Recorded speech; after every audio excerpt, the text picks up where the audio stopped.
Yannick Nézet-Séguin a toutes les raisons de se réjouir.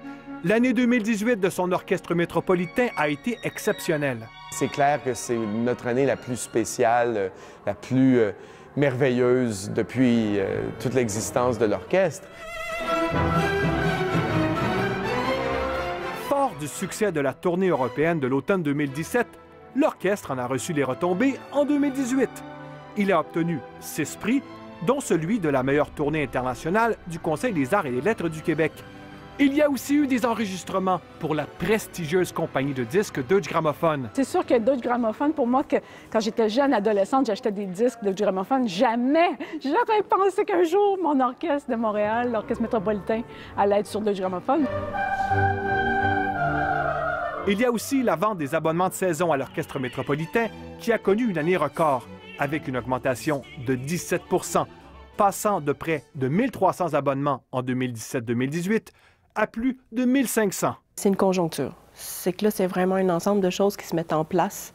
Puis on dirait qu'à partir du moment où tout ça se met en place, c'est que là, ça tourne dans le bon sens.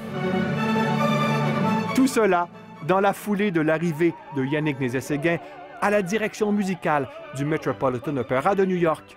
Tout ce qui m'emplit, c'est la gratitude d'abord. C'est un rêve éveillé. Les prix, les disques, la reconnaissance.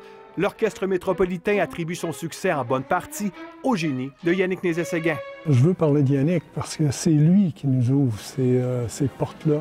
Lui, il nous a permis de se développer à la hauteur de nos talents et de comprendre aussi qu'on n'était pas né pour un petit pain. Ce que je te donne, c'est un infime partie de l'impact de Yannick. L'impact du maestro pourrait se faire sentir encore longtemps à l'Orchestre métropolitain, car il n'est pas question pour lui de joindre les rangs de l'Orchestre symphonique de Montréal. J'adore mon orchestre, puis je respecte beaucoup évidemment l'Orchestre symphonique de Montréal, mais moi, ma place, c'est à l'OM ici, c'est tout.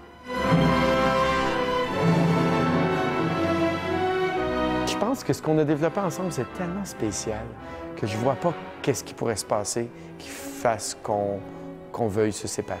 L'orchestre et son chef ont plusieurs projets pour 2019. Et pour l'instant, rien ne semble vouloir les arrêter. Ici, Louis-Philippe Ouimet, Radio-Canada, Montréal.